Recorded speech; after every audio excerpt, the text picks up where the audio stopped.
The last part in our process in solving with radicals, now that we had some practice, is where things turn a little bit quadratic. That means we have x squared. So now we have x squared equals x plus 12.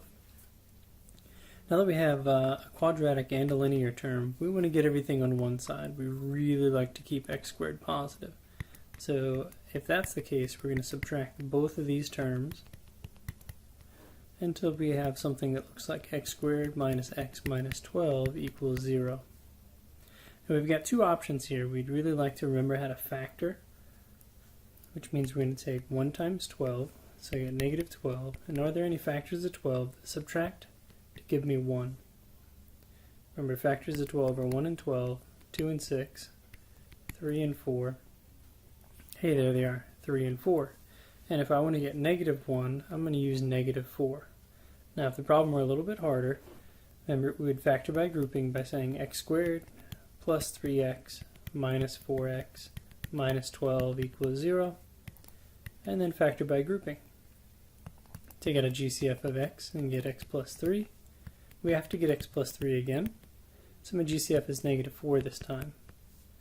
So x minus 4 from my GCFs and an x plus 3 equals 0, which means x finally equals positive 4 and negative 3. How to get that? I added 4 when I set this equal to 0, and I subtracted 3. So these are my two possible solutions. I say possible because we had this new vocab word, extraneous solutions. So we're going to plug them in and see what works. So let's try 4. Does it equal 4 plus 12 if I take the square root? So is 4 the result of the square root of 16? Yeah, that's a good. About negative 3. So negative 3 plus 12 is 9. Is the square root of 9 negative 3? No. So that means out of all this work, the only answer I really get, the only one that counts, is positive 4. So that's our last thing we have to do in this section, is to deal with those extraneous solutions, and they're always going to come from these quadratics as we work on them. So remember, in the beginning, we want the square root to be by itself so we can square it. So negative x times negative x is positive x squared. It equals x plus 6. We really want to keep x squared positive, so we do whatever we can to make that happen. Subtract x and subtract 6. So x squared minus x minus 6 equals 0. And this is one of our shortcut methods, since the factors of 6 that subtract to give us negative 1 are 2 and 3, and I would need negative 3, so plus 2 and x minus 3. So if I have x plus 2 equals 0, I'm going to subtract 2, so x is negative 2. And the other potential answer we have is adding 3, so x equals 3. So those are our two options. We do want to check them out. So I have negative 3. Is that the result of 3 plus 6? So is negative 3 the result of the square root of 9? No. Is negative 2 the result of negative 2 plus 6? Well, that's the square root of 4, and that turns into double negative positive 2, so it does check out. So negative 2 works, but 3 does not. So we call 3 an extraneous solution. Alright, so a lot of the same steps, things we got really good at in the last 2 days, is getting the square root alone, squaring both sides, but now it's going to turn into where we have a quadratic and those linear terms.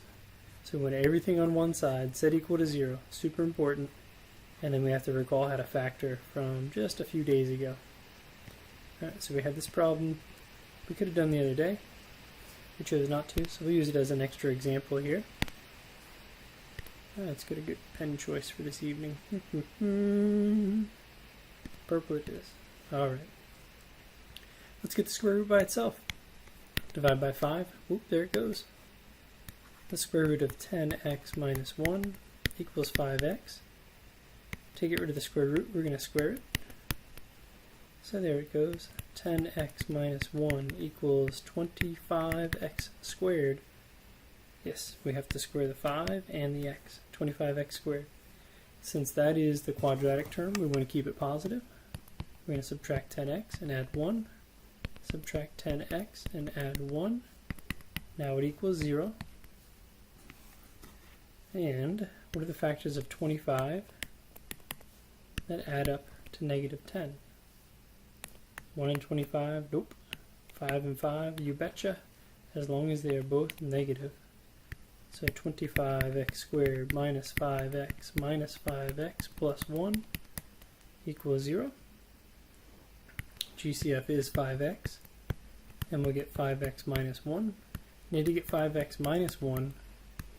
Oh, heads up, sign changer. So my GCF is negative 1. So I have 5x minus 1 equals 0, and 5x minus 1 equals 0. This first one is made up from the GCF. So we're going to add the 1 and divide by 5. Alright, no secret, we're going to get the same thing here. And we still have to check it out. So 1/5 is our only possible solution that we're going to check. So 10 times 1/5 minus 1, is it the same as 25 times 1/5? Well, 1/5 of 25 is 5. 1/5 of 10 is 2. Is 2 minus 1. We're going to take the square root of that. We got 1. Is it equal to 5? No! So we did all this work. Oh, wait a minute. It was times 5. Almost missed it. Here it is, this 5 here. It's sneaky little 5 times 1. So 5 equals 5. Yeah! Alright, so that's good. It's really got one answer. It did work out in the end. I almost missed it because I crossed it out. There we go. So 1/5 is a good solution. That's the whole thing.